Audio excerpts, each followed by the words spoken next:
अभिवादन स्वीकार कीजिए ब्रजेश मिश्रा का। और आप देखना शुरू कर चुके हैं द डिबेट। बहनों भाइयों, उत्तर प्रदेश का जब चुनाव हुआ था तो जिन्ना प्रकट हो गए थे, कब्र से निकल आए थे। और अब जब महाराष्ट्र की तरफ ये लड़ाई बढ़ रही है और पूरे देश में जब चुनाव होने जा रहा है, 400 साल बाद औरंगजेब कब्र से निकल आया है, औरंगजेब की एंट्री हो गई है। और ये एक बड़ी सियासी लड़ाई का महाराष्ट्र में भी मुद्दा बन रहा है, देश में भी इस मुद्दे की गूंज होने लगी है। क्या वाकई में देश में मुद्दों की कमी है या फिर जानबूझकर ऐसे मुद्दे उठाए जाते हैं? आज हमारी परिचर्चा का मुख्य केंद्र बिंदु यही है। बहनों भाइयों, राजनीति में मुर्दे दफनाए नहीं जाते, उन्हें जिंदा रखा जाता है ताकि वक्त ज़रूरत पर और समय आने पर उसे निकाला जा सके। 400 साल बाद औरंगजेब की ज़रूरत आन पड़ी है राजनीतिक दलों को। 400 साल पहले दफनाया गया औरंगजेब अब निकाला जा रहा है। औरंगजेब की एंट्री हो चुकी है। कोल्हापुर में पिछले दिनों औरंगजेब के पोस्टर क्या लहराए गए, हिंसा फैल गई, दंगा हो गया, बवाल हो गया। क्या एक पोस्टर लहराने मात्र से दंगा हो सकता है, बवाल हो सकता है? वो भी 400 साल पुराना, जिसके समूल वंश का नाश हो चुका हो, जो साम्राज्य का पतन हुए बहुत अरसा बीत चुका हो, 4 शताब्दी, 400 साल पहले। लेकिन मैंने कहा कि राजनीति में मुर्दे दफनाए नहीं जाते हैं, रखे जाते हैं ताकि वक्त ज़रूरत पर वो काम आए। अब काम आ रहा है। लेकिन इससे भी गंभीर चिंता का एक विषय है, राजनीति क्या वर्तमान और भविष्य के हालात को लेकर लड़ी जानी होनी चाहिए या राजनीति इतिहास पर लड़ी जानी चाहिए? हम सबक क्या लेना चाहते हैं?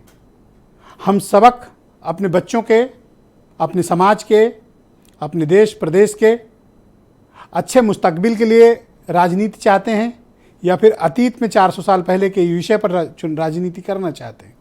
ये तय करने का मुनासिब वक्त है और ये तय होना भी चाहिए। राजनीति अपनी जगह है, लेकिन जिन मुद्दों के आधार पर इस देश में माहौल को खराब हो रहा है वो गंभीर चिंता का विषय है। इतिहास सबने पढ़ा है और असली इतिहास वो है जो मैं मानता हूं जो एनसीईआरटी में है, जो भारत सरकार की अधिकृत पुस्तक है इतिहास की। उसी को वास्तविक इतिहास मानना चाहिए। अगर आप किसी और की हिस्ट्री को लेकर कंफ्यूज हैं तो एनसीईआरटी का इतिहास ही असली इतिहास मान लीजिए। हम किस मुद्दे को लेकर लड़ रहे हैं, किन मसलों को लेकर लड़ रहे हैं और उसकी वजह से वास्तविक मुद्दों का क्या हो रहा है, यह बहुत ही विचारणीय प्रश्न है। यह प्रश्न यूं ही हवा में उड़ा देने का वक्त नहीं है। यह प्रश्न हमें गंभीरता से अपने बीच, सोसाइटी के बीच भी करना चाहिए। और दोनों कम्युनिटी को, हिंदू और मुसलमान, औरंगजेब कभी मुसलमानों का नायक नहीं हो सकता। किसी भी मुसलमान की निगाह में औरंगजेब उसका नायक होना भी नहीं चाहिए और है भी नहीं, मेजॉरिटी नहीं है। जिन्हें इस मुद्दे पर राजनीति नहीं करनी उनके लिए मुसलमान कौम में भरे पड़े हैं नायक, आप उन्हें तलाशिए तो। लेकिन इसके पीछे जो हिंसा, राजनीति और कम्युनल माहौल हो रहा है उसके बारे में गंभीरता से सोचने और ठहर कर पीछे देखने का और आगे भी देखने का वक्त है। पीछे की गलतियों से जिस समाज ने सबक नहीं लिया, इतिहास से जो समाज ने सबक नहीं लिया, उसका मुस्तकबिल यानी भविष्य कभी बेहतर नहीं हो सकता। इतिहास हमें गलतियों से सबक लेने का माध्यम है। इतिहास आपके गौरव का प्रतीक हो सकता है, इतिहास आपके लिए सबक हो सकता है, लेकिन इतिहास कभी भविष्य नहीं हो सकता।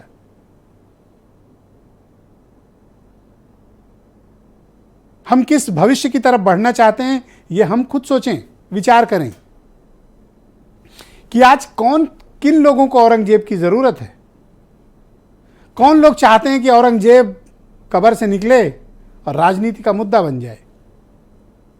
क्या हमारे शिक्षा, बेरोजगारी, स्वास्थ्य, बिजली, पानी, सड़क, रोजगार, किसान, महिलाएं, कानून व्यवस्था, बेहतर इंफ्रास्ट्रक्चर, हर हाथ को रोजगार, मेरिट के आधार पर लोगों का चयन, ये मुद्दा है हमारे लिए या औरंगजेब मुद्दा है?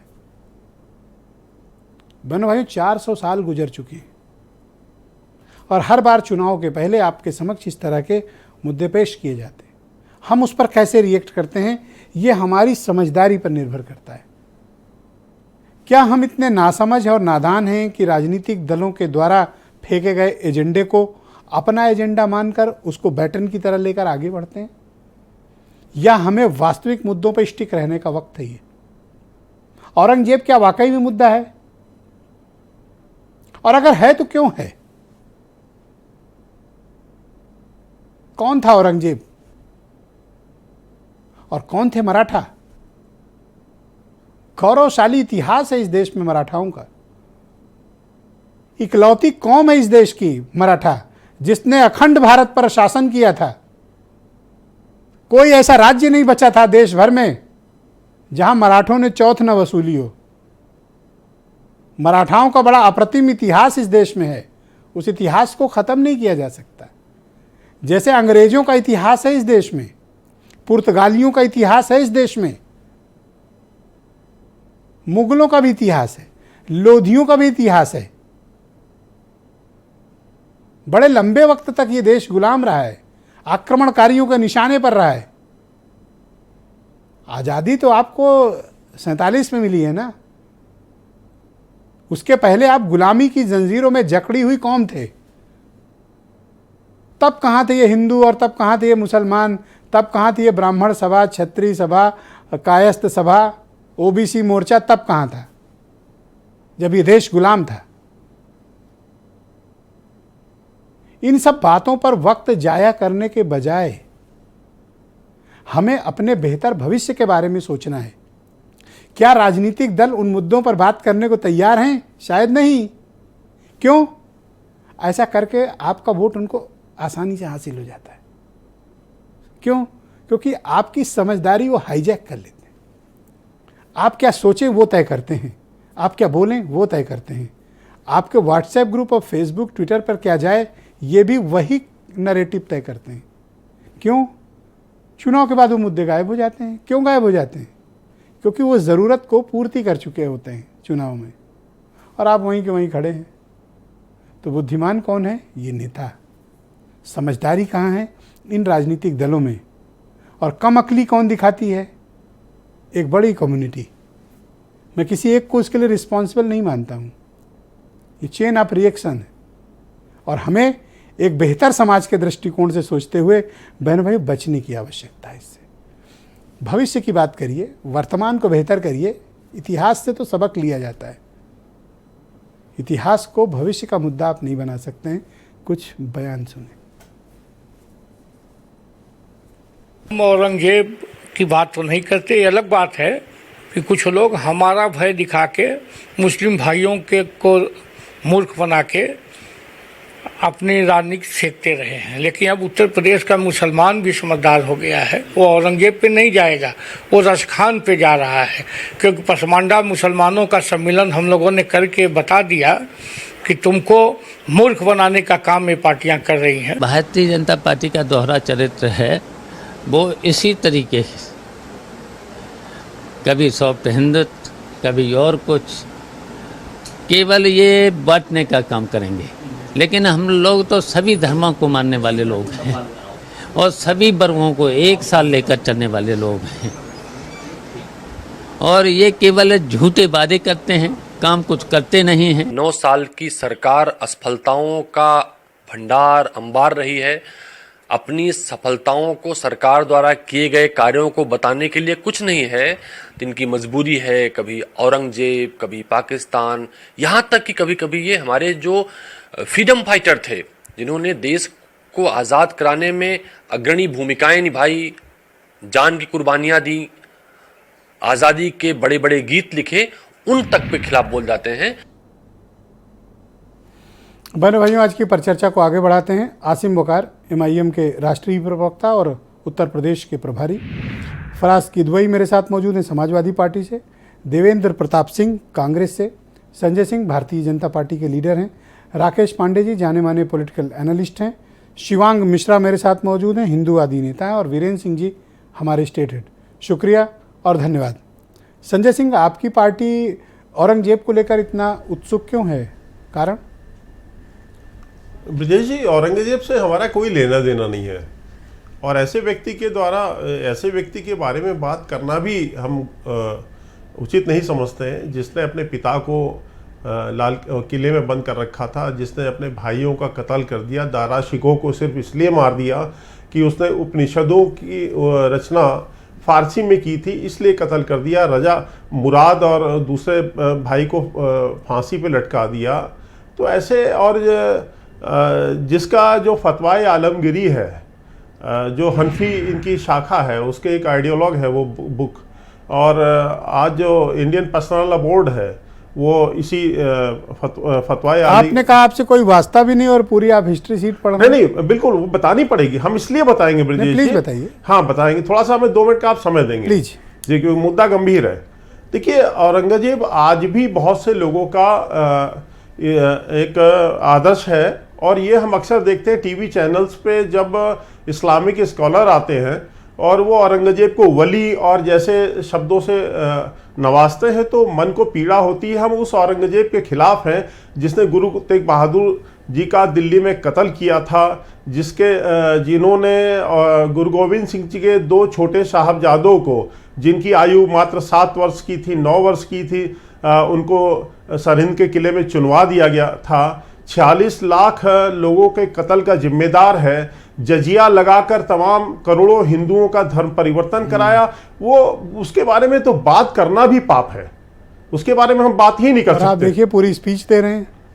नहीं, देनी पड़ेगी ना, बतानी पड़ेगी। अगर भाई जब सवाल पूछा जाएगा तो जवाब देंगे उसको। तो क्या ये आपके लिए राजनीति का मुद्दा है? नहीं, बिल्कुल नहीं है, ये एक सांस्कृतिक मुद्दा है। क्या आप इतिहास पर चुनाव लड़ना चाहते हैं? बिल्कुल नहीं। या भविष्य पे? ब्रजेश, इतिहास, मैं आऊंगा आपके पास वकार साहब। हाँ, इतिहास जो अभी है, पास तुरंत आऊंगा। जी, एक क्वेश्चन ले लीजिए, एक क्वेश्चन ले लीजिए। अब मैं आता हूँ, प्लीज वकार साहब प्लीज। इतिहास जो है वो रिपीट करता है ये, लेकिन इतिहास हमें बहुत कुछ सिखाता भी है। अगर जो इतिहास तो आपकी दिलचस्पी इतिहास पर चुनाव लड़ने में है? नहीं, इतिहास में बिल्कुल नहीं। हमारी दिलचस्पी देश के विकास को लेकर है, देश को एक गौरवशाली राष्ट्र बनाने के लिए है, देश की मान सम्मान दुनिया में बढ़ाने के लिए है। लेकिन इस देश के अंदर कुछ तो हर कोई क्यों उत्सुक है फिर? नहीं, उत्सुक वो लोग हैं जो औरंगजेब पर बयानों की भरमार। नहीं, जब औरंगजेब के पोस्टर लहराए जाएंगे, जिन्होंने हिंदुओं, देखिए गुरु एनसीईआरटी की किताब से निकलवा दीजिए चैप्टर, लोग पढ़े ही ना। अब ठीक है, वो विषय नहीं है आज। ओके, आसिम वकार कुछ बोलना चाहते हैं? वो आज मुद्दा नहीं है। संजय जी शुक्रिया, बताइए क्या पूछना चाह रहे हैं? पहले तो एक सवाल पूछ लूं जी संजय सिंह साहब से। इन्होंने कहा कि जजिया लगा के करोड़ों हिंदुओं का धर्म परिवर्तन कराया मुसलमान में जी। कितने % जजिया लगाया था? देखिए असीम वकार साहब, अरे छोटा सवाल पूछा है। नहीं, आप देखिए, हमें घुमाने की कोशिश मत करिए, हम आपके जाल में नहीं फंसने वाले। सिंपली जजिया लगाया, गरीब हिंदुओं को फंसाया, जो जजिया नहीं दे सकते थे उसको।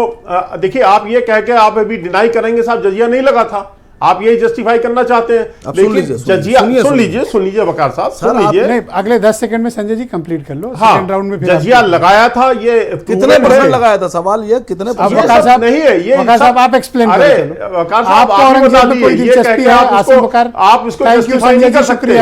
संजय जी जस्टिफाई नहीं कर सकते। Thank you. यस, आपको क्या दिलचस्पी है औरंगजेब? देखिए सर, औरंगजेब ने सिखों के गुरु पर जो जुल्म किया उससे इनकार नहीं किया जा सकता।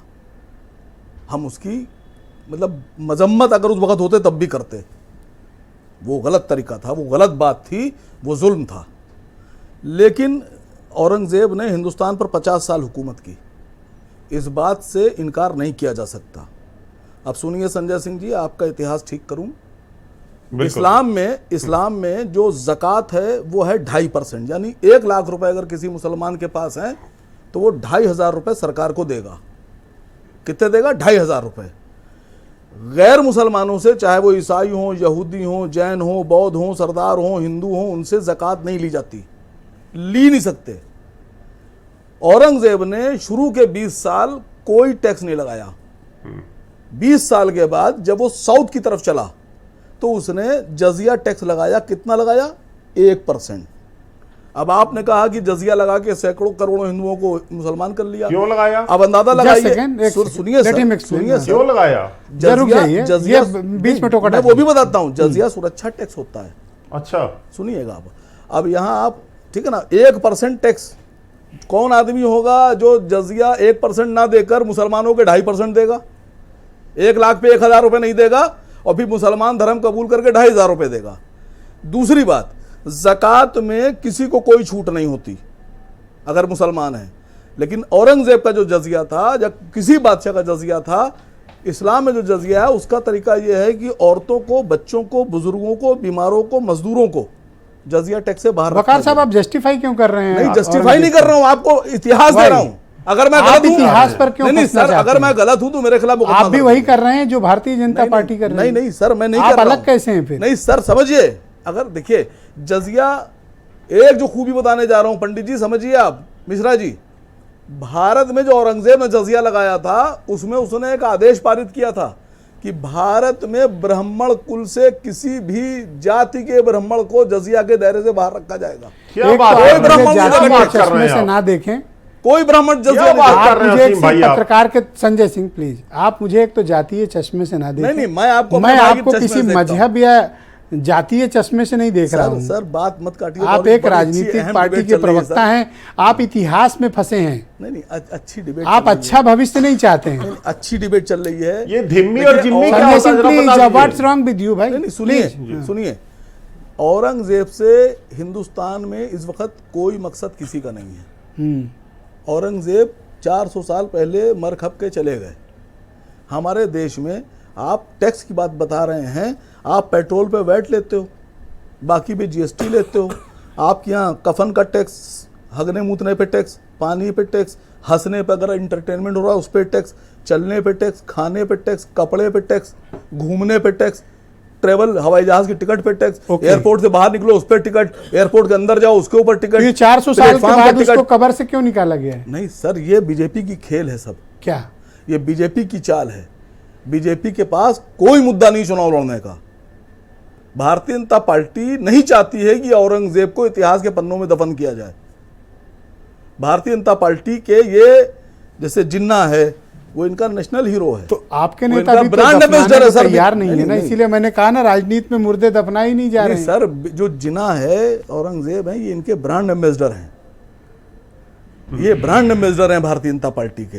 ये नहीं होंगे तो चुनाव नहीं जीत पाएंगे सर। ये एक बात का जवाब नहीं दे पा रहे हैं सर। अगर इतिहास पे बात करना है तो इतिहास पे सच्ची बात कर लो, सियासत पे बात करना है सच्ची सियासत पे बात कर लो, मोहब्बत पे बात करना है मोहब्बत पे बात कर लो। आप तो तो किसी चीज पे भविष्य बात की नहीं बेहतरी करते। के लेके आप लोगों के पास मुद्दा नहीं है। भविष्य की बेहतरी के लिए आप इनको शिक्षा, स्वास्थ्य, रोजगार पर पूछ सकते हैं। अगर ये जब औरंगजेब पूछे आप उस पर पूछिए। नहीं, जो इन्हीं आप ने- क्यों जस्टिफाई करने सर, लगते हो कि सर, औरंगजेब अच्छा था, सर, जजिया आप- लगाता था, आप- नहीं आप लगा? अच्छे आदमी हैं, आप पढ़े लिखे आदमी हैं, आप सुलझे हुए आदमी हैं, लेकिन भारतीय जनता पार्टी सुलझे हुए लोगों के लिए सब बातें नहीं करती है। ब्रजेश जी 10 सेकंड का नहीं, एकदम नहीं दूंगा संजय भारतीय सिंह, जनता प्लीज। पार्टी शरीफ और पढ़े लिखे लोगों के लिए ये सब बातें नहीं करती है। भारतीय जनता पार्टी उन लोगों के लिए सब मुद्दे उठाती है जिनको अपने ऊपर विश्वास ही नहीं अपनी अकल पे। तो आप भी औरंगजेब का मुद्दा ना उठाइए। कहाँ उठा आप रहा हूं जब सर? औरंगजेब कहाँ का उठा रहा सवाल हूं? हो, आप इनसे पूछिए शिक्षा, स्वास्थ्य, रोजगार, महंगाई, किसान, इनके बारे में बात करिए। नहीं सर, अभी अब मैं तो बात करने पे तैयार हूँ। मसला ये है कि जब शुरुआत आप करेंगे उसका जवाब तो देना पड़ेगा ना। मैंने जवाब दे दिया। तो इनका जवाब तो यही, आपने उनका काम कर दिया। नहीं काम किया मैंने, इनका काम मैंने ठीक से कर दिया। समझिएगा, इनके जो लोग धोखे में थे उनको मैंने बता दिया। अब इनका इतिहास एक पोस्टर लहराने भर से क्या दंगा हो जाता है? किसने लहराया पोस्टर मुझे नहीं पता। जिसने पोस्टर लहराया है उसको आप उसके खिलाफ कार्रवाई कीजिए। कौन लोग हैं जो पोस्टर लहरा रहे हैं? या कहीं ऐसा तो नहीं है ठीक से सरकार तो ही नहीं की है, कहीं ऐसा तो नहीं है कि वो पोस्टर लहरवाए जा रहे हों। ओके, तो आप कहना चाहते हैं जानबूझ के मुद्दा? यस सर, जानबूझ के उठाया जा रहा है मुद्दा। ओके, तो आप बयान क्यों देते हैं? वो भी जानबूझ कर है? कहाँ बयान आया? आपके पार्टी के अध्यक्ष का है। नहीं, बिल्कुल उन्होंने सदर बिल्कुल का ठीक है। बात की। जब ये कहा जाएगा तो गोडसे की औलादों जब पर ये बात कहा कर रहे हैं। जाएगा कि औरंगजेब की औलादें हैं मुसलमान, तो अगर वो ये कह रहे हैं कि गोडसे की औलादें हैं कहने वाले, तो क्या बुरा है? तो आप ये भी तो कह सकते हैं कितने स्कूल बनाए हैं बता दो। एक भी नहीं बनाया, तभी तो औरंगजेब लेके आए हैं। ओके, एक भी नहीं बनाया सर, एक अस्पताल नहीं आप बनाया। पूछिए कि महंगाई कम हुई कि नहीं। हाँ, ये अगर पूछा आप औरंगजेब को नहीं, पूछते ये पूछा जाए कि कितने स्कूल बेच दिए, कितने एयरपोर्ट बेच दिए, Alright, शुक्रिया उपकरण आपका भेज हमारे दिए। साथ प्लीज बने तो ये रहिएगा। बताएंगे कट इनके पास लिस्ट है पूरी। Thank you. फराज किदवई मेरे साथ मौजूद हैं, समाजवादी पार्टी के प्रवक्ता हैं। औरंगजेब तो कब्र से निकाल लिया गया, अब ब्रिजेश जी देखिए, मैं आपकी ओपनिंग एनालिसिस सुन रहा था और लेट मी टेल यू कि मैं आपका बहुत बड़ा जो आप एनालिसिस करते हैं उसको बहुत अच्छे से मैं एब्जॉर्ब करता हूँ। कोई मगर आपत्ति है उसमें आपको? तो थोड़ा सा आज मुझे डिसएग्रीमेंट है। अभी आपने एक जो आपकी ओपनिंग एनालिसिस थी उसमें हाँ, कहा आप था प्लीज कहिए प्लीज। कि मुसलमानों के में से बहुत सारे ऐसे लोग हैं जो नायक हो सकते हैं। हमारे नायक मोहनदास करमचंद गांधी क्यों नहीं हो सकते हैं? और बहुत हैं। सुंदर। हमारे नायक बाबा साहब डॉक्टर भीमराव अंबेडकर क्यों नहीं हो सकते हैं? हमारे नायक आदरणीय मुलायम सिंह यादव जी क्यों नहीं हो सकते हैं? हमारे आज के नायक आदरणीय अखिलेश यादव जी हैं। देखिए, हिंदुस्तान की ब्रिजेश जी है कि बड़ी खूबसूरती है कि जब जब आप ये 2-4% लोगों को दोनों तरफ के छोड़ दिए कि जब जब मुसलमानों पर अत्याचार हुआ किसी भी फॉर्म में, मैं ये नहीं कह रहा हूं कि किसी हिंदू भाई ने किया या किसी सिख भाई ने किया या जाने अनजाने कभी भी हुआ हो, तो इस देश की सबसे बड़ी पंचायत में एक हिंदू खड़ा हुआ और उसने मुसलमानों के लिए लड़ाई लड़ी। और जब भी कभी कोई हिंदू भाई को तकलीफ हुई तो इस देश की लोकसभा और राज्यसभा में कितने मुसलमान लीडर्स ऐसे खड़े हुए जिन्होंने हिंदू भाइयों को उसी प्रोटेक्ट देश किया। में फराज भाई एक पोस्टर लहराने को लेकर कोल्हापुर में दंगा हो गया। मैं उसी पे आ रहा हूं ब्रिजेश जी। तो क्या है कि ये जो मुट्ठी भर लोग हैं, ये लोग काम कर रहे हैं और इससे क्या होता है कि भारतीय जनता पार्टी को बहुत बड़ा बेनिफिट भी होता है। देखिए ब्रिजेश जी, मैं बहुत एक गंभीर बात बोल रहा हूं कि आरएसएस की जो विचारधारा है वो भारतीय जनता पार्टी मानती है। अभी आरएसएस का जो माउथ पीस है, ऑर्गेनाइजर, उसमें एक प्रफुल्ल केतन जी हैं, उनका एक लेख छपा है। उसमें उन्होंने क्या बोला है? उसमें उन्होंने 2 मेन पॉइंट बोले हैं ब्रिजेश जी। एक ये बोला है कि भारतीय जनता पार्टी को अभी अपनी जो स्थिति है उसको रिव्यू करने की जरूरत है, पहली चीज बोली है। और दूसरी चीज उन्होंने बोली है कि भारतीय जनता पार्टी को जब तक कि स्टेट में एक स्ट्रांग लीडरशिप और डिलीवरी नहीं डेवलप करेंगे तब तक वो लोकसभा का आपको इलेक्शन इतनी नहीं फिक्र जीत क्यों है सकते। बीजेपी की? सॉरी, आपको बीजेपी की इतनी चिंता मुझे क्यों है? बीजेपी की चिंता नहीं है। मैं इसलिए ये बोल रहा हूं कि बीजेपी को और आरएसएस को ये एहसास हो गया है कि आने वाला 2024 का चुनाव ये हारने वाले हैं, तो इनकी जो नफरत वाली विचारधारा है उसको किसी ना किसी तरह से हवा देकर कुछ लोग इतिहास पर चुनाव लड़ना चाहते हैं, लेकिन इस देश में हमें भविष्य की बेहतरी के लिए चुनाव लड़ना चाहिए। डेफिनेटली देश के भविष्य के लिए बेहतरी के लिए चुनाव लड़ना चाहिए। लेकिन भारतीय जनता पार्टी का तो ब्रजेश जी ये इतिहास रहा है कि अगर इनसे पूछो कि महंगाई क्यों बढ़ रही है तो ये ले आएंगे औरंगजेब को। अगर पूछेंगे कि अनएम्प्लॉयमेंट क्यों बढ़ रहा है तो ये ले आएंगे पाकिस्तान को। मैं तो बोलता हूं कि आर पार अभी आप देखिए कि जब हमारे प्रधानमंत्री जी गुजरात के चीफ मिनिस्टर थे तो उन्होंने कहा था कि डॉलर 60 रुपए में इस टाइम है। ये इसलिए है कि भारत में जो सरकार है वो इनएफिशिएंट है, इनइफेक्टिव है, करप्ट है, अनप्रोडक्टिव है। तो आज मैं पूछना चाहता हूं कि जो डॉलर 83 रुपए में चल रहा है, तो आज जो दिल्ली में सरकार बैठी है वो इनएफिशिएंट, इनइफेक्टिव, अनप्रोडक्टिव और करप्ट सरकार है क्या? और क्या इनइफेक्टिव और इनएफिशिएंट इन्हीं सब प्रधानमंत्री है? मकसद से आपको मानना है कि ये सब मुद्दे उठाए जाते हैं? देखिए, भारतीय जनता पार्टी तो हर मुद्दे पे फेलियर है। आज ह्यूमन डेवलपमेंट इंडेक्स में हिंदुस्तान 121वें नंबर पर है। तो भारतीय जनता पार्टी ये समझ रही है कि ना शिक्षा के क्षेत्र में इन्होंने ब्रिजेश जी काम किया है, ना इन्होंने एजुकेशन के क्षेत्र में काम किया है, ना इन्होंने इंफ्रास्ट्रक्चर पे काम किया है। बहस अगर करने जाएंगे तो ये कम से कम 4 घंटे की हो जाएगी। पीएलआई स्कीम के अभी परफॉर्मेंस पूरे भारतीय जनता पार्टी के दूसरे चरण में प्रवक्ता आपके बाकी विचारों को सम्मिलित करूंगा। शिवांग मिश्रा मेरे साथ मौजूद हैं। शिवांग, क्या ये वक्त हमें 400 साल पहले के इतिहास पर जाकर देश के मुद्दे तय करने का वक्त है, या फिर बच्चों को अच्छी शिक्षा मिले, रोजगार मिले, उन्हें बेहतर स्वास्थ्य मिले, इस देश का वातावरण अच्छा हो, हमें इसके बारे में विचार करना चाहिए? बिल्कुल इसी चीज़ पे विचार करना चाहिए। जहाँ भी भारतीय जनता पार्टी सरकार है, भारतीय जनता पार्टी इसी नीति पे काम कर रही है। लेकिन जहाँ जहाँ भारतीय जनता पार्टी सरकार, जो विपक्ष में जो लोग बैठे हुए हैं, वो इस जगह ऐसे मुद्दे ला के उठा देते हैं कि जिस तरीके भारतीय जनता पार्टी अपनी तरीके से काम न करने पाए, उनका माइंड डाइवर्ट करने का काम करती है। वहाँ पे ऐसे मुद्दे उठाने का काम करती है कि जहाँ पे हम लोग या भारतीय जनता पार्टी के लोग, भारतीय जनता पार्टी के नेता या उनकी जो विचारधारा की सरकार के समर्थन में लोग सरकार बनाए हुए हैं, वो इस नीति पे काम न कर पाए, पूरा मुद्दा डाइवर्ट कर दें। जहां जहां देखिए चुनाव करीब आते जाएगा, इस तरीके के बयान वैसे कॉल आते लगेंगे। आखिर इनको सोचना चाहिए कि जहां जहां भारतीय जनता पार्टी सरकार वो अच्छी तरीके से काम कर रही है, तो ध्यान भटकाने के लिए अदर लोगों का और किसी समुदाय की राजनीति करने वाले लोगों को ध्यान रखना चाहिए कि विकास की राजनीति के, रोजगार की राजनीति करें। और आप मुझे वो बात बताइए राजनीति कि 200 सालों तक इस देश में अंग्रेजों ने राज किया। हमारे आपके पुरखों को, हमारे आपके परिजनों को हमारी आपके कौम के लोगों को खूब मारा, पटक पटक कर मारा, फांसी चढ़ा दिया, गोली मार दी। क्या नहीं किया अंग्रेज़ों ने? वो नफ़रत, वो नाराज़गी अंग्रेज़ों के लिए कभी नहीं दिखती कारण, और वो रिसेंटली हमारे साथ हुआ है। बिल्कुल दिखती है, लेकिन हम दिखती है, अंग्रेज़ों बिल्कुल के साथ क्यों बड़ी नहीं दिखती है? इज्जत से पेश लेकिन आते हम हैं। जहाँ ऐसा दिखाने का अवसर, हम अंग्रेजों के साथ कोई अच्छी तरीके से पेश नहीं आते, ना हम किसी मुस्लिम भाई का विरोध करते हैं, लेकिन जिसकी विचारधारा औरंगजेब को मानने की, औरंगजेब को अपना पिता मानने की है, तो हम उसका विरोध बिल्कुल करते हैं। ये जो अंग्रेज़ों की विचारधारा वाले हैं, इनका क्या किया जाए? हर शहर में आपको इनके निशान मिलेंगे। आप कहेंगे तो मैं उदाहरण के साथ बताऊंगा, लेकिन हमें फ़र्क नहीं पड़ता जिन्होंने हमारे बाप दादाओं को फांसी चढ़ा दी, गोली मार दी, पटक पटक के मारा, सामने बिठाते नहीं थे, ज़मीन पे बिठाते थे, क्या नहीं अत्याचार करते थे, हम कभी उस पर दुखी नहीं होते। जो हमारे किसी भी भाई के लिए, किसी भी हिंदुस्तान में किसी भी रहने वाले नागरिक के विचारधारा या उसके लिए विरोधी होगा, तो बिल्कुल भारतीय जनता पार्टी या हम लोग, कोई भी होगा, हिंदू होगा, मुसलमान होगा, सिख होगा, ईसाई होगा, वह सब उसका विरोधी होगा। लेकिन कोई अगर औरंगजेब की नीति को मानेगा, औरंगजेब के शासन को मानेगा, तो बिल्कुल हम लोग उसके विरोधी हैं, खुलेआम उसके विरोध करेंगे। और माउंट बेटन वालों का भी विरोध होगा, और गोडसे को देशभक्त जो भी वालों का देश विरोध शुक्रिया होगा। ने वन बाय वन करने के लिए, अभी देश की पहला विचारधारा राउंड खराब कंप्लीट करने के नहीं हुआ, लिए इसलिए नो या- इंटरप्शन प्लीज। देवेंद्र प्रताप सिंह, औरंगजेब की एंट्री कैसे हो गई?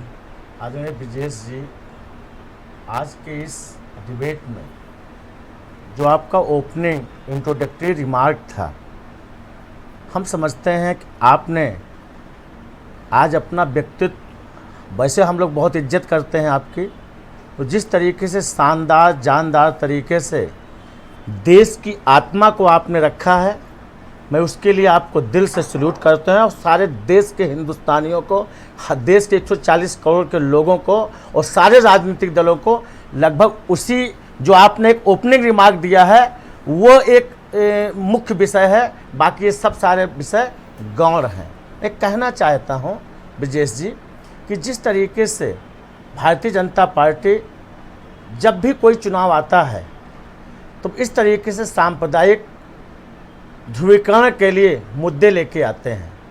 आज बहुत दुख की बात है कि 9 साल मोदी जी की सरकार को हो गया है, चाहे वो अभी कर्नाटक को चुनाव रहा हो जी, या जो है हिमाचल का चुनाव रहा हो, या गुजरात का चुनाव रहा हो, या कहीं कोई चुनाव होता है, कभी कोई विकास पे वो बात की हो तो बता दीजिए। कोई भी प्रधानमंत्री से लेकर मुख्यमंत्री सारे इनके जो है महाराष्ट्र में आप देख रहे हैं कि शिवाजी वर्सेज औरंगजेब करने का प्रयास हो रहा है। ये निश्चित तौर पे वो भारतीय भी इतिहास, ये भी इतिहास एक्चुअली ब्रजेश जी, आपकी पार्टी भी करती है ब्रजेश जी भाई।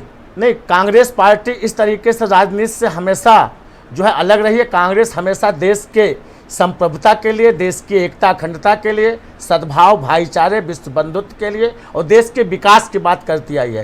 कांग्रेस ने कभी भी ओछी राजनीति नहीं किया है। कांग्रेस ने इस देश शुक्रिया की डीपी सिंह जी। आज़ादी, थोड़ा इस राउंड में वक्त का अभाव है, मैं सेकंड राउंड में आपको अधिक समय दूंगा। वैभव माहेश्वरी, आम आदमी पार्टी के प्रवक्ता। वैभव जी, जहां शिक्षा, स्वास्थ्य, रोजगार पर जिस देश में बात होनी चाहिए, आज औरंगजेब पर चुनाव लड़ने की तैयारी है और उसको शिवाजी वर्सेज औरंगजेब किया जा रहा है। आपकी पार्टी क्या ओपिनियन रखती है? क्या आप भी इतिहास पर चुनाव चाहते हैं? ब्रजेश जी, ये जो कोर्स करिकुलम चल रहा है औरंगजेब का और चुनाव के समय, ये असल में इंटायर पॉलिटिकल साइंस के चैप्टरों का हिस्सा है जिसको मोदी जी ने पढ़ा है और जिसके अंदर गोल्ड मेडल भी उन्होंने लिया था, और इसी से खुश होकर माइक्रोसॉफ्ट ने उनको कंप्यूटर वाली डिग्री दी थी 1978 में। तो उसी से निकल के आता है। बहुत सही। और उनको पता है, देखिए बहुत सिंपल सा फार्मूला है, जो राग अलापने से जिस पार्टी को फायदा होता हो वही उस राग के पीछे है।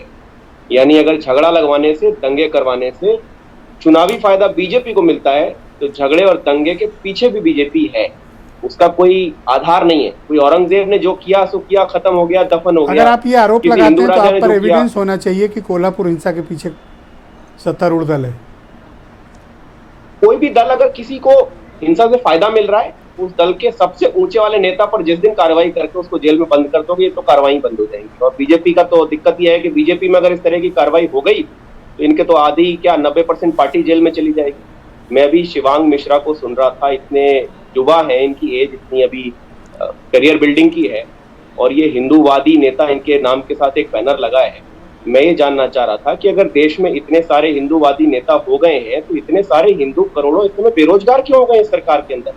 हिंदू बच्चों को अस्पतालों में कैसे इलाज क्यों पता नहीं मिल कि पा रहा है? हिंदू बच्चों आपको को क्या एजुकेशन मिल क्यों मालूम नहीं पा रही है? कि शिवांग मिश्रा बेरोजगार हैं या रोजगार दे रहे हैं? हो सकता है कि उद्योगपति हो, काम धंधा कर रहे हो। मैं ये नहीं कह रहा हूँ कि ये रोजगार दे रहे हैं, मैं ये कह रहा हूँ कि जिस पार्टी का समर्थन कर रहे हैं, इतने यंग हैं, आप कभी हिंदुओं के लिए आप लड़ते हुए नहीं दिख रहे। आप लोग हिंदुवादी नेता हैं, तो बच्चे लड़ तो बेरोजगार रहे हैं, हैं, औरंगजेब बच्चों के की पढ़ाई नहीं पोस्टर मिल को रही फाड़ है। डाला, पटक के मारा। हिंदूवादी नेता या सिर्फ मुस्लिमों औरंगजेब के से विरोध में नफरत अगर हम करने लोग वाले बैठे हैं नेता, तो ये दो बिल्कुल तरह के नेताओं मुझे का गर्व है कि अगर मैं classification होना ओके, चाहिए। शिवांग हिंदू प्लीज, हितैषी पहले है राउंड में कि नो यह इंटरप्शन मुद्दा प्लीज, के विरोध नो में जो इंटरप्शन, औरंगजेब नो के इंटरप्शन मुद्दा है। प्लीज। अगर हिंदू हितैषी हो तो हिंदुओं की नौकरी के लिए लड़ो, अगर हिंदू हितैषी हो तो हिंदुओं के परिवार के सुख शांति के लिए 400 लड़ो, साल बाद व्यापार वो के लिए कब्र से लड़ो। क्यों निकाला गया है? हिंदुओं की क्या नौकरी के मकसद लिए भी है? लड़ेंगे, साथ ही तो साथ मकसद अगर यही कोई है अगर कि औरंगजेब नो के इंटरप्शन साथ प्लीज, मैं आपको समझा चुका हूँ अपनी बारी में। मकसद यही है कि चैप्टर में ये सब लिखा हुआ है, यहाँ का चुनाव आएगा तो इस वाले का नेता लेके आ रहे हैं, ये चैप्टर में इनके लिखे हुए हैं सब। ओके, तो क्लियर है, पढ़ाई लिखाई ऑल राइट, नहीं मैं है, राकेश पढ़ाई पांडे लिखाई जी को ना आमंत्रित पढ़ा करता हो, हूं, ना जाने पढ़े माने तो पॉलिटिकल नारा है। एनालिस्ट हैं। पांडे जी, शुक्रिया आपका।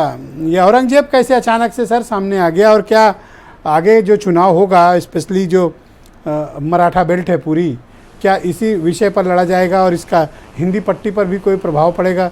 शिवाजी वर्सेज औरंगजेब, ऐसा करने की कोशिश हो रही है, क्या ये ठीक बात है? जी, ऐसा है कोई विषय, जी, विषय कोई एक पार्टी या एक ग्रुप अगर ये समझता हो कि वो कोई विषय उठा करके और उसको सेंटर में ले आएगा, तो ऐसा पॉसिबल होता नहीं है।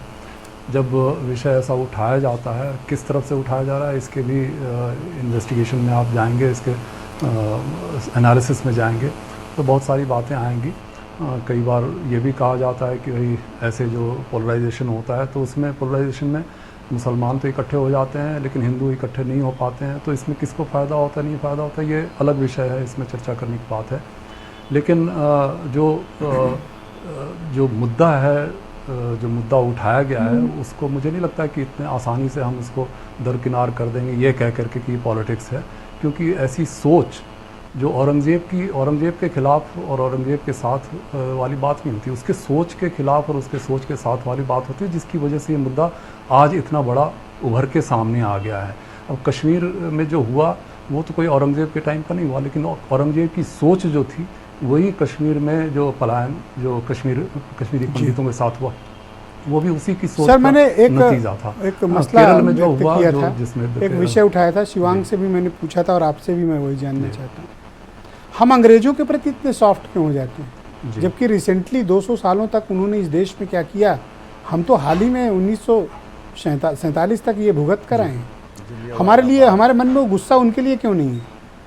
ऐसा है जी, जलियांवाला बाग पे गुस्सा क्यों ऐसा नहीं? गुस्सा अगर उधर से कोई बात उठती है, होता क्या है ना कि आप औरंगजेब को महिमा मंडन करने वाले लोग जब खड़े होते हैं तो उसको फिर समझाने वाले और उसको बताने वाले भी लोग होंगे।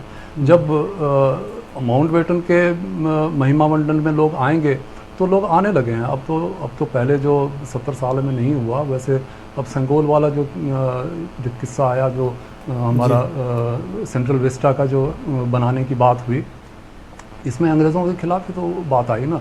अब जितने आज़ादी का अमृत महोत्सव में जो चर्चाएं हुई, वो कौन सा काल था? शुक्रिया सर, हमारे साथ कृपया बने रहिएगा। डिबेट के दूसरे चरण में आपके बाकी विचारों को सम्मिलित करूंगा। संजय सिंह, आप कुछ कहना चाहते थे, आप कह सकते हैं, बोलिए। जैसे हम असीम वकार जी को का करेक्शन कर दें, ये कह रहे थे कि जजिया 1% लगता था। असीम भाई, आप काफ़ी पढ़ने लिखने वाले प्रवक्ता हैं, आपको मालूम होना चाहिए औरंगजेब 3 स्लैब बनाया हुआ था जजिया का। अमीरों के लिए 0.5% और मध्य वर्ग के जो हिंदू थे उनके लिए 2.6% और जो गरीब हिंदू थे उनके लिए 6.5% जजिया टैक्स वसूलता था। नहीं, सुन लीजिए, अरे सुन लीजिए महाराज, कौन सी किताब पढ़ रहे हैं सर? अरे महाराज, आप जो पढ़ के आए उससे ज्यादा हम पढ़े हुए हैं, ठीक है? अरे नहीं, आपका पढ़ा हुआ हम नहीं पढ़ेंगे। नहीं, आप डिफेंड नहीं कर पाएंगे औरंगजेब को। डिफेंड नहीं, आप नहीं, अरे साहब, आप ही विद्वान नहीं है देश के अंदर। कौन से? नहीं, आप किस किताब से पढ़ के आए थे, बताइए। हरवंश मुखिया। अरे बताइए साहब, कौन सी किताब पढ़ के आए थे आप? अपनी खुद रिटर्न किताब आपकी जो, बोल रहा हूँ, अरे साहब, आपकी किताब जो है कोई ब्रह्मा की लकीर नहीं है। सुनिए आप, बात सुन लीजिए हमारी। नाम बताइए राइटर का। अरे राइटर क्या है, तो हम बता रहे हैं उसको, आप खोल लीजिएगा। राइटर का नाम बताओ ना, आप कहाँ लिखा है ये? नहीं आप बताइए। NCERT में है? अरे मैं बता रहा हूँ, मैं बता रहा हूँ, मैं बताऊँ आपने कहाँ से पढ़ा है। आप डिबेट को जाइए नहीं, सुनिए आप सर, डिफेंड मत करिए। अरे मैं बता रहा हूँ कहाँ से पढ़ा है आपने। सुनिए तो साहब 6.5% कहाँ से? सर मैं बता रहा हूँ कहाँ पढ़ा है। इसीलिए गरीब हिंदुओं का धर्मांतरण हुआ है। भाई मुझसे ये जो पूछ आपके लीजिएगा नाम। पसमानदा हैं, जो पिछड़े हैं, जिनको आप दूर रखते हैं, संजय सिंह जी, औरंगजेब के बनाए हुए हैं। अब 1 मिनट का समय मैं देता हूं आसिम बकार को, अनइंटरप्टेड आप अपनी बात कहिए और आपस में मत उलझिए, एक एक करके बात रखेंगे, दर्शक मैंने समझेंगे। नाम बता दिया हरबंस मुखिया साहब, मैं 10 और नाम बता सकता हूं, लेकिन मैंने इनसे पूछा तो ये नाम ही नहीं बता रहे राइटर का। अरे हम जो कह रहे हैं मैं बता रहा हूँ राइटर कौन था, सुनिए सर। नहीं आपने जिस किताब से पढ़ा है, हम देखिए असीम भाई जो बोलते हैं आप संजय भाई बात तो सुनिए, आपकी आएगी ना मेरी आएगी, इनको बोलने दीजिए, समय दे दूंगा। हम आपके आप एक एक करके, कोई सड़क पे नहीं बैठे, किताब पढ़ी है आप बैठ के, आपने जो किताब पढ़ी है वो ऑथेंटिक है, दैट्स जो ऑथेंटिक कह रहे हैं उसको कह रहे हैं वही ऑथेंटिक है। आपने जो किताब, अरे आपने जो किताब पढ़ी है उसका नाम है गूगल कुमार। हम देखिए आपने जो किताब पढ़ी है उसका नाम है, आप छोड़िए, आप गूगल कुमार। गूगल कुमार से आप पढ़ के आ गए सर। जिस किताब में मोहब्बत लिखी हो किताब बता दीजिए हमें आप।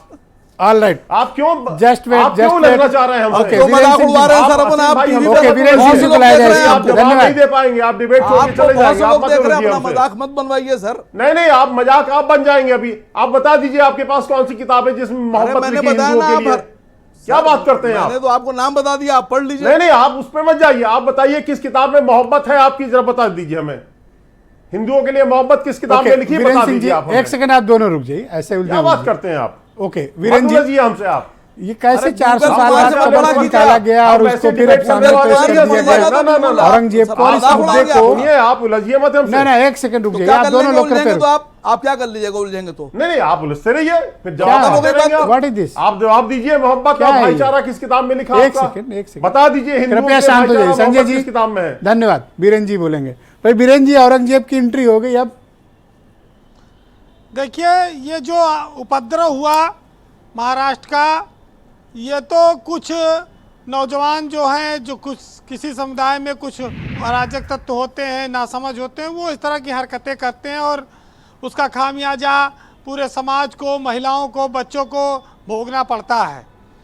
और दोनों तरफ के लोग भोगते हैं, कोई एक तरफ से नहीं होता है।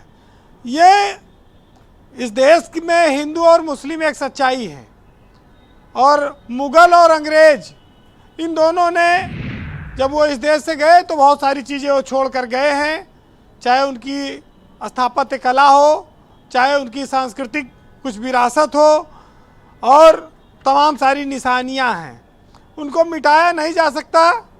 हाँ, ये ज़रूर है कि भारत देश का गौरव और उसकी जो आने वाले वक्त में तरक्की है, उन चीज़ों को हमको आगे लेकर बढ़ना होगा, इसमें कोई किसी को संशय नहीं है। लेकिन अवशेषों पर लड़ाई करने का जो चलन है, ये समाज को बांटता है, और जब जब इस तरह की बातें होंगी तो सियासत अपना फ़ायदा तो लेगी ही। देखिए, औरंगजेब ब्रजेश जी लुटेरा था, हत्यारा था, हर आदमी जानता और कहता है।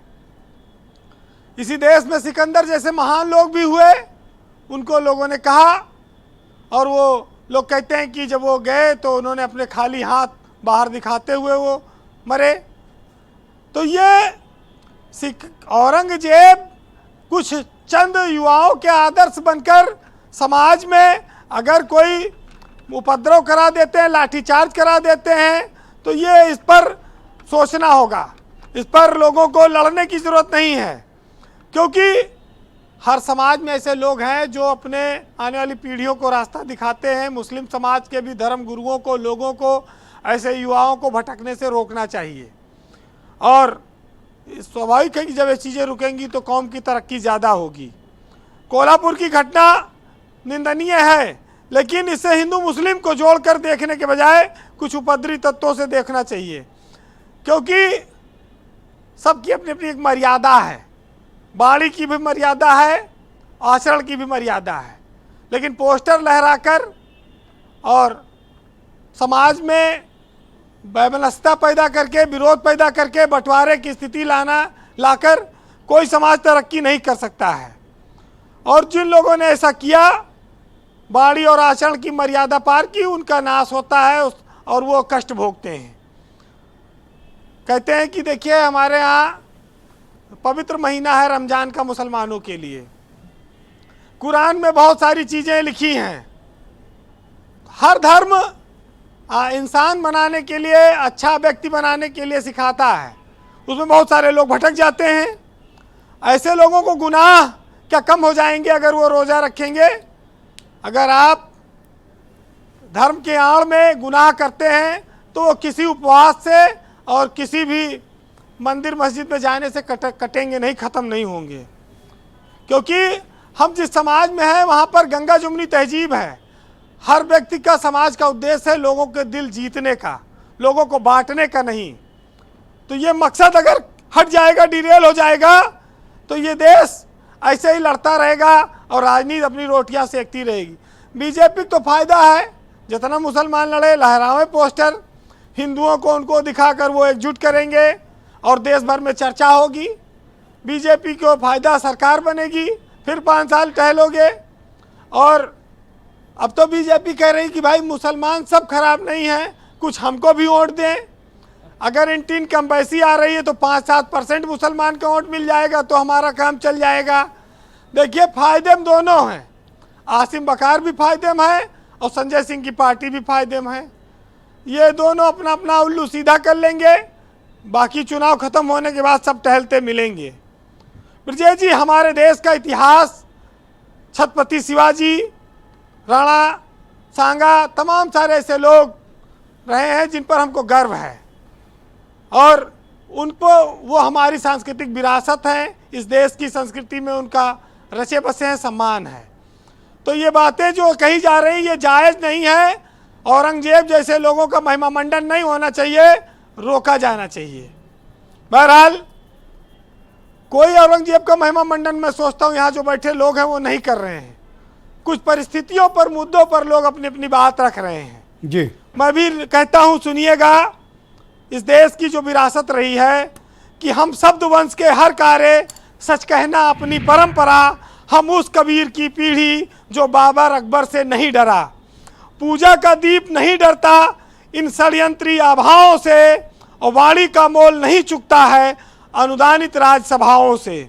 और जिसके विरुद्ध था युद्ध उसे हथियार बनाकर क्या पाया, जो शिलालेख बन सकता था अखबार बनाकर क्या पाया। वाह, बेहतरीन, वाह।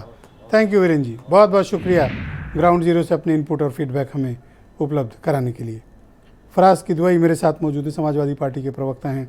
इस तरह के इमोशनल या एक कौम विशेष के मुद्दे या इतिहास के इन मुद्दों को छेड़कर क्या राजनीतिक दल जनता के बीच किस तरह का विमर्श फैलाना चाहते हैं? और आप लोगों बड़ी एक पॉलिटिकल पार्टीज में सभी लोग यहाँ मौजूद हैं, इस मसले से खुद को अलग क्यों नहीं करते? आप तो भविष्य की बात करिए ना कि हम कैसे समाज को बेहतर करेंगे। जो इतिहास की बात करे उससे आप वर्तमान के हालात और भविष्य, उनके विजन पूछिए।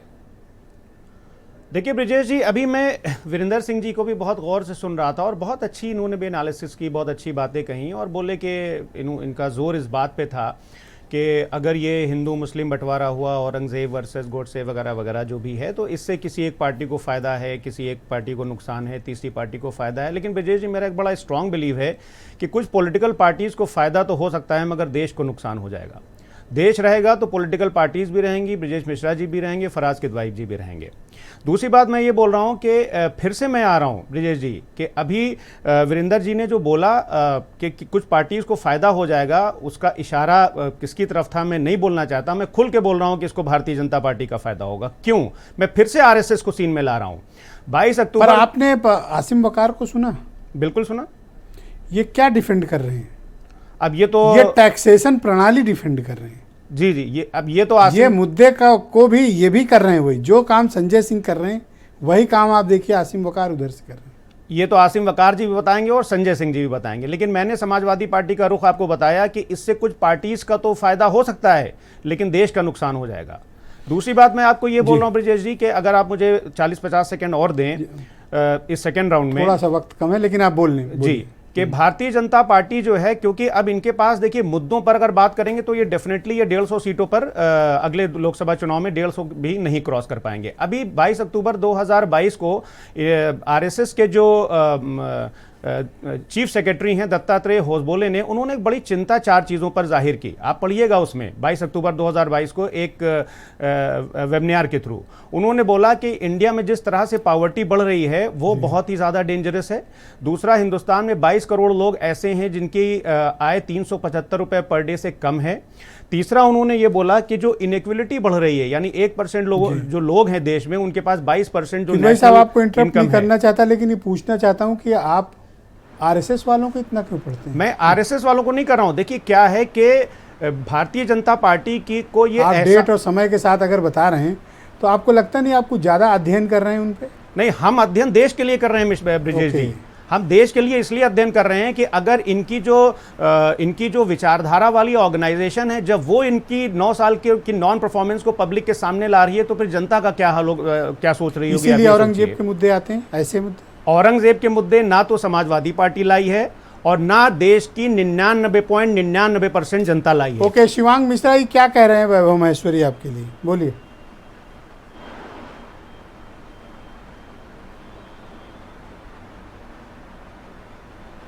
शिवांग मिश्रा आप सुन पा रहे हैं? जी, ये वैभव महेश्वरी ने आपके लिए क्या बोला?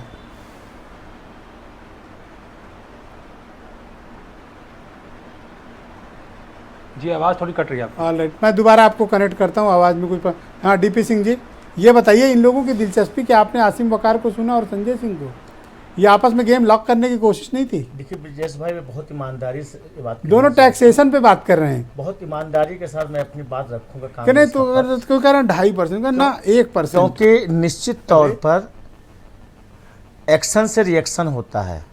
यदि भारतीय जनता पार्टी को सांप्रदायिकता फैला करके, सांप्रदायिक ध्रुवीकरण इस तरीके से धार्मिक उन्माद फैला करके उनको सत्ता हासिल होती है, तो और भी बहुत सारे दल हैं हिंदुस्तान में जो इसी तरीके से सियासत करते हैं। ये लोग सब एक ही थाली के चट्टे बट्टे होते हैं। निश्चित तौर पे कोई भी हम नाम नहीं लेना चाहते हैं।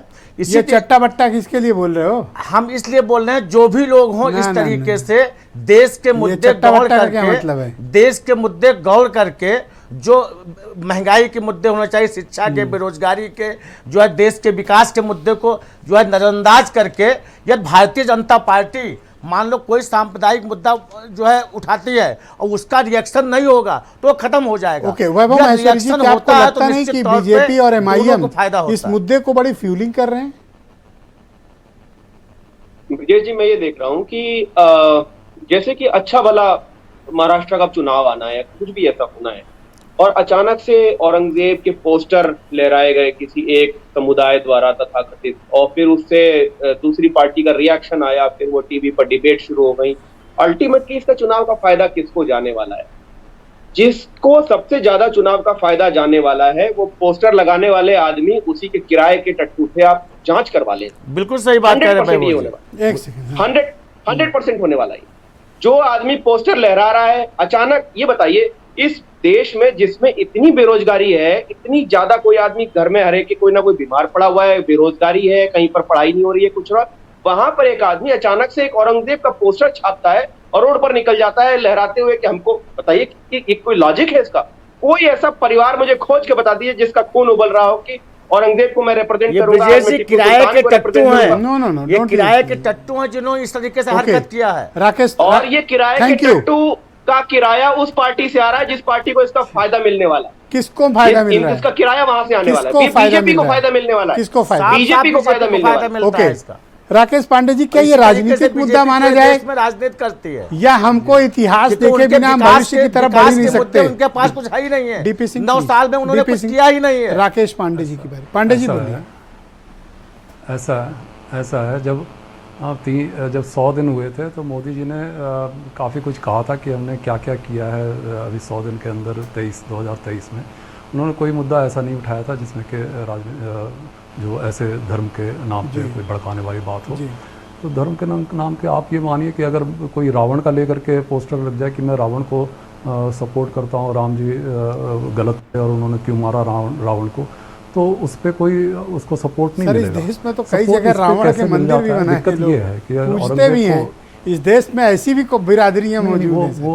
वो है उस पे बिल्कुल हैं, लेकिन उस पर सपोर्ट जिसको कह रहे हैं कि मास सपोर्ट कोई उठ करके खड़ा हो जाए। Exactly. औरंगजेब पे लोग उठ के खड़े हो रहे हैं। दिक्कत ये है, सोचने की बात ये है कि ऐसा क्या है जो अभी भी कई कम्युनिटी ऐसी है जो कि इसको Endorse इसके करती बारे है। में सुन नहीं सकती, और औरंगजेब के बारे में Exactly. जो एक शिवांग, आप सुन पा रहे हैं मुझे? जी, जो नोन एक विलेन, एक आतंकी जी एक आतंकी की तरह ये वैभव माहेश्वरी ने क्या कहा आपके लिए? पांडे जी और वो मेरे सब नहीं, बीच में- देखो एक सेकंड, ये politics मेरे चलता वक्त है। कम है, आप रुक जाओ। अगर मैं ये राउंड कंप्लीट कर लूँ, फिर टाइम बचा, फिर टाइम बचा डीपी सिंह को दूंगा।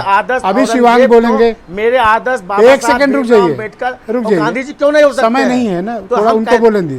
तो शिवांग हमें गो कहते हैं अहेड। कि निश्चित ये आम तौर आदमी पे पार्टी वालों ने भारतीय आप पर जनता सवाल पार्टी उठाए के थे। द्वारा ये गो अहेड। कराया गया सिर्फ समाज का हिस्सा शिवांग है। मिश्रा बोलेंगे। ओके, वैभव गो अहेड। मैसेज जी ने जैसे देखा कि मैं एक युवा हूँ, मैं इस डिबेट में बैठा हूँ। वैभव मैसेज जी ने देखा कि मैं एक युवा हूँ, मैं इस डिबेट में बैठा हूँ, और मैं अगर हिंदू विचारधारा से सम्मिलित हूँ या हिंदू विचारधारा से अपनी उसमें रखना, भारतीय जनता पार्टी विचारधारा से अपने आप को जोड़ रहा हूँ, तो उनको खराब लगा। लेकिन उन्होंने ये नहीं देखा कि जो लड़कों ने स्टेटस लगाया है उनकी वो भी नाबालिग थे, और इस नाबालिग वाली उम्र में अगर वो इस विचारधारा को, इस शिक्षा को ग्रहण कर रहे हैं, तो इस शिक्षा कहाँ से आ रही है, विचारधारा कहाँ से आ रही है, उसके विरोध में उनको नहीं बोलते दिख रहा है।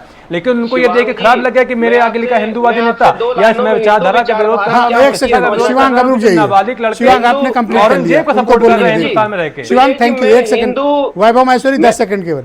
ब्रिजेश जी, मैं इनसे ये जानना चाह रहा हूँ कि ये हिंदूवादी नेता, इनकी हिंदू विचारधारा क्या होती है? दो तीन लाइन में समअप करके मुझे बता दें, मैं समझना चाहता हूँ ज्ञान के लिए कि क्या हिंदूवादी नेता का मतलब क्या होता है, इनका क्या रोल है, ये हिंदुओं के लिए क्या कर रहे हैं, हमारा कैसे भला होगा इनको फॉलो करने से? थोड़ा सा ज्ञान दे तो पूरा देश इनके पीछे चलना चाहेगा। अरे शिवांग मिश्रा, आप हैं खुद हिंदू है भाई। बताइए पंडित जी, बताइए, आप आप भी हैं? हिंदू हो, Don't मेरा allow- किस तरह ऐसे भला मत करने हंसिए वाले, किसी मुझे पे। बताइए। No, no, no, no, thank Kamal you. का ठप्पा लगा Okay. के मुझे अगर कुछ फायदा संजय मिलने सिंह, वाला तो बताइए। all right, thank और you. किस तरह का बेनिफिट आप हमें देने वाले? ऑलराइट भाई संजय सिंह, हमको भविष्य की चीज़ों के बारे में भी तो कोई विचार रखने होंगे ना, या आप चाहते हैं कि जो आसिम वकार मुद्दा उठाए वो आप लपक लें?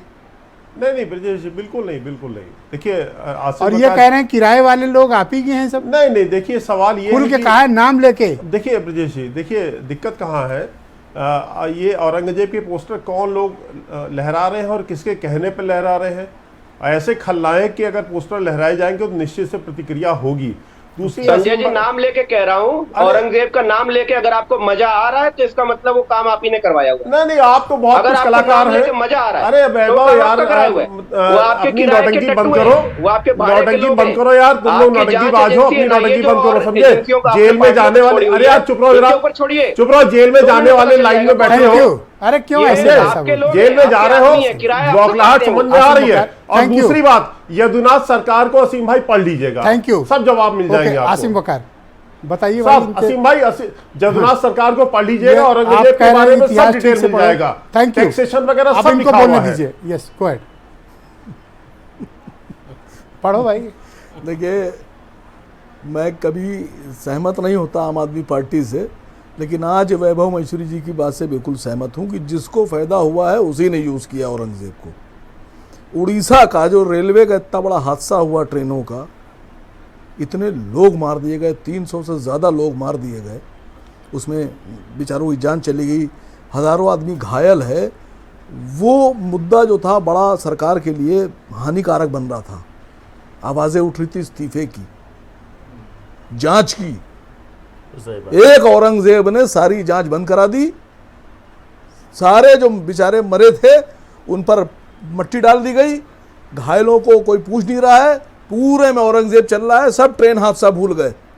और मैं आपसे कह रहा हूं कि मैं आपके चैनल पर यह मांग कर रहा हूं बीजेपी से कि जो ट्रेन हादसे में लोग मरे हैं, जिनकी गलतियां थीं, जिनकी वजह से हुआ है, उन सब की नौकरी जाना चाहिए, उनको निलंबित कीजिए। ये बात पहले राउंड में और कहनी मंत्री चाहिए जी थी। को, जो रेलवे मंत्री तब तो जी हैं, टैक्सेशन इनको समझा रहे निष्कासित थे। कीजिए, इस्तीफा ना लीजिए इनसे, इनको बहुत शुक्रिया, मैं आप जेल सबका भेजिए। बहुत धन्यवाद प्रकट करता हूँ। बहुत बहुत शुक्रिया, धन्यवाद इस परिचर्चा का हिस्सा बनने के लिए। आप सबका बहुत बहुत शुक्रिया कार्यक्रम में सम्मिलित होने के लिए। और बहनों भाइयों, आप सबका भी बहुत बहुत धन्यवाद इस परिचर्चा को देखने के लिए। धन्यवाद, नमस्कार।